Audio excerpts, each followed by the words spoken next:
Chi l'ha detto che i concept album sono morti? Grazie Ray per smentire queste cose. Noi abbiamo queste etichette che ci impediscono di poter ragionare ad ampio spettro e questa è una roba che a me manda giù di testa. Benvenuti e ben ritrovati in questa nuova puntata del podcast Il negozio dei dischi. Ciao, piacere, io sono Goz, anche oggi parleremo di musica e sono veramente felice di potervi raccontare il nuovo capolavoro di Ray, This Music May Contain Hope. Questa musica potrebbe contenere speranza e io sono molto d'accordo con lei. Il negozio dei dischi.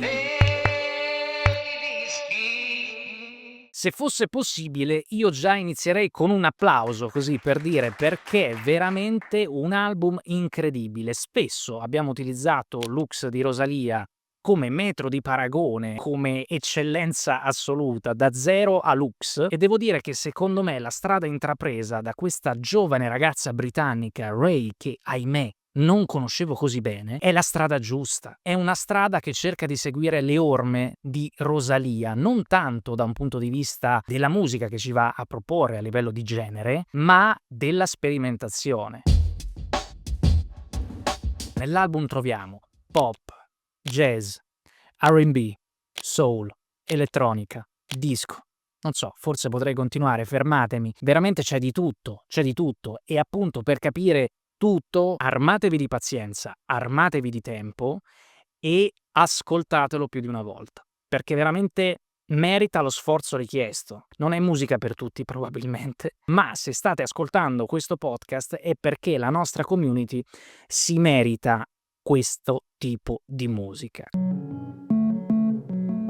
E questo per me, cari amiche e cari amici che ci state seguendo, penso che proprio sia il classico concept album che da tanto tempo non ascoltavamo. Cioè è proprio un percorso, è un viaggio, è un film che ha un inizio, uno svolgimento e una fine. E deve essere proprio ascoltato così, dall'inizio alla fine. Cioè fai fatica qua ad inserire una di queste canzoni all'interno di una playlist senza inserire tutte le altre. Cioè l'ascoltatore che si becca solamente una canzone di questo album non ne assapora la bellezza totale ed è un peccato.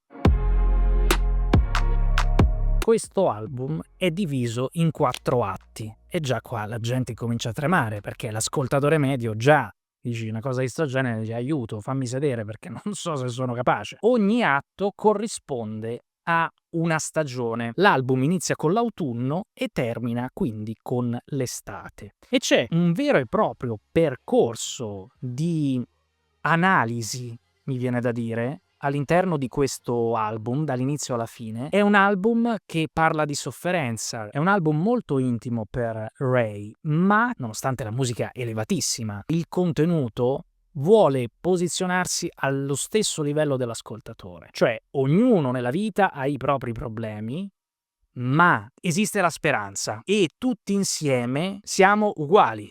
Yeah.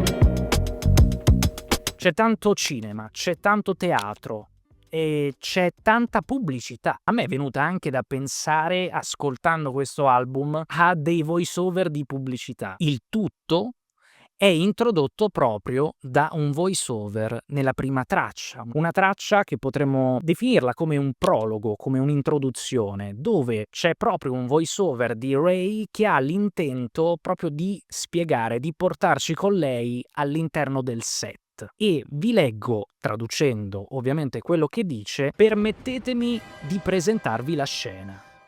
La nostra storia inizia alle 2:27 del mattino durante una notte di pioggia a Parigi. Una donna cammina dal bar al suo hotel ed è ubriaca dopo 7 negroni. Quindi già siamo catapultati in medias res. Ci dice qual è il set, dove ci troviamo. The girl under the grey cloud.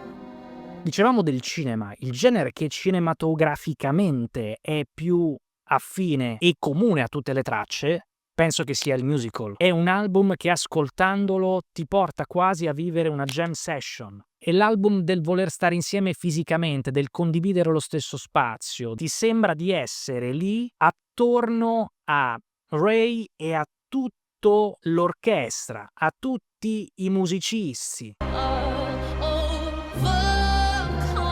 Probabilmente apprezzerete questo album soprattutto se siete uno fan di 007, perché la prima traccia che vado a trovare, I Will Overcome, sembra uscita veramente dalla colonna sonora di qualsiasi 007. Sono questi archi, questi orchestra. Allo stesso tempo vi potrebbe piacere se avete una conoscenza del jazz. Dicevamo anni 40, Ella Fitzgerald, Sarah Vaughan. Io ho sentito molto, soprattutto in I Hate the Way I Look Today. Wow, lì ho sentito proprio Ella Fitzgerald, ho detto grazie. Vi potrebbe piacere questo album anche se siete grandissimi fan di Christina Aguilera, Alicia Keys, Beyoncé. C'è qualcosa anche di Amy Winehouse, magari un po' di meno rispetto a quello che ho citato prima.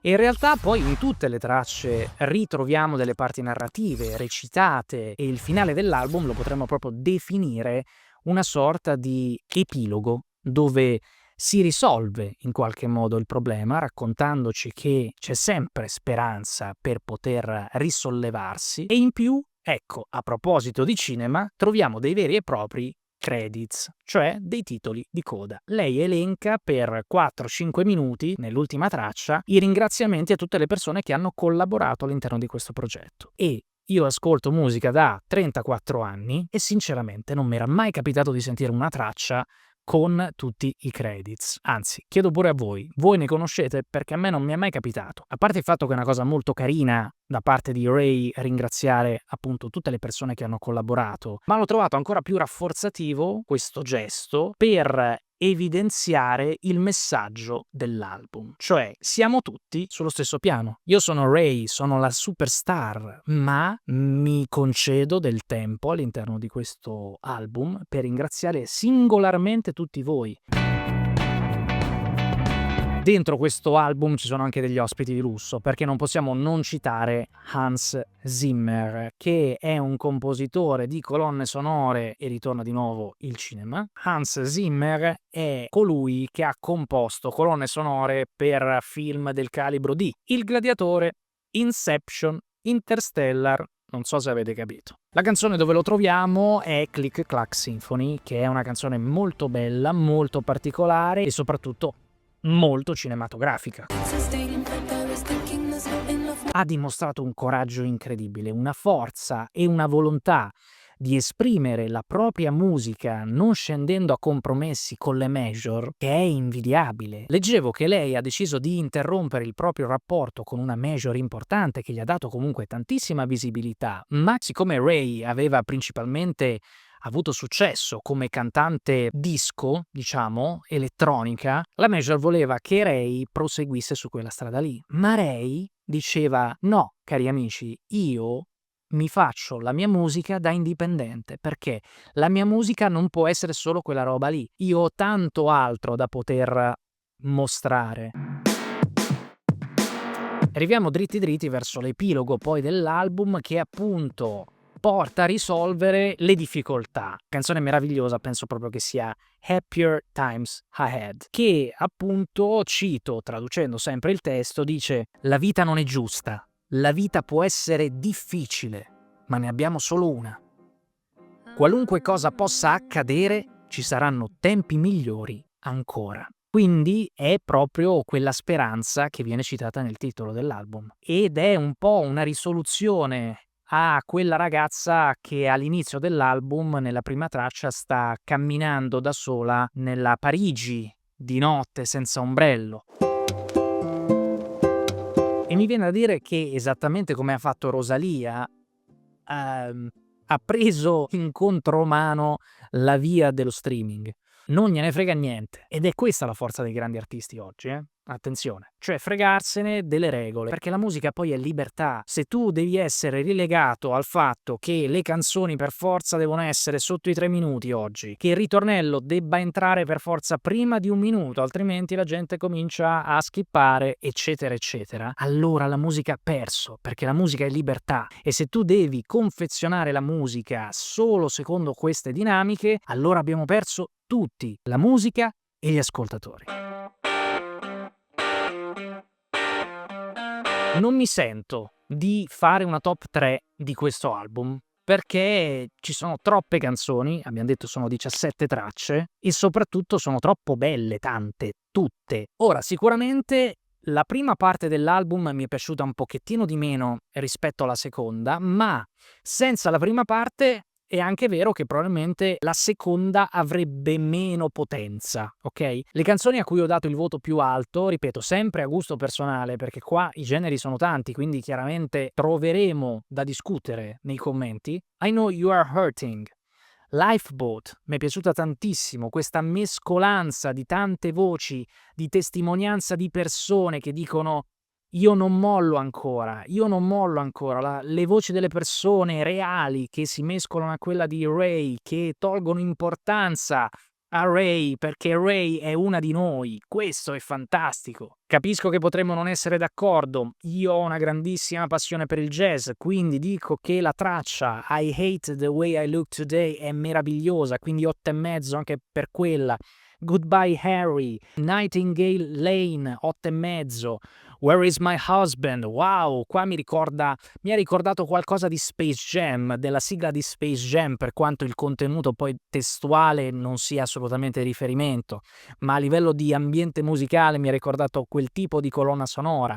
Mi è piaciuta molto anche Fields, Happier Times Ahead, bellissima. Amici, qua è difficile trovare qualcosa di brutto, quindi ascoltatelo con pazienza, fatemi questo favore, se volete bene alla musica, dedicateli del tempo, perché questo album lo merita. Il voto che ho dato personalmente a questo album è 8,5. Brava Ray, grazie per salvare la musica oggi.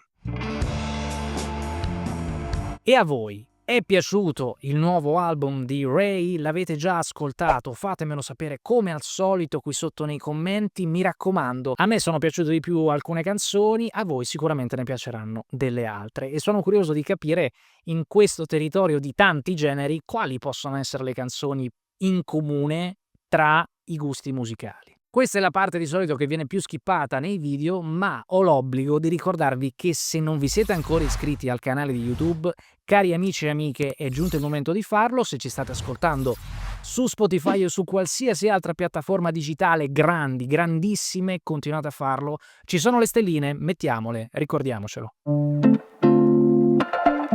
Proprio qualche puntata fa dicevo, Harry Styles probabilmente ha tirato fuori l'album del 2026. Grazie Ray per avermi smentito, perché ad oggi sicuramente questo album ha qualcosa in più rispetto a quello di Harry, detto che anche quello di Harry è un album meraviglioso. Quindi vi chiedo anche, This Music May Contain Hope, al momento potrebbe essere l'album 2026? Io dico sì e forse anche sì, non so se è chiaro, ma fatemi sapere il vostro pareri qui sotto. Io vi ringrazio se avete deciso di trascorrere del vostro tempo prezioso in mia compagnia seguendo questa puntata del negozio dei dischi. Noi torniamo la prossima settimana per parlare come sempre di musica.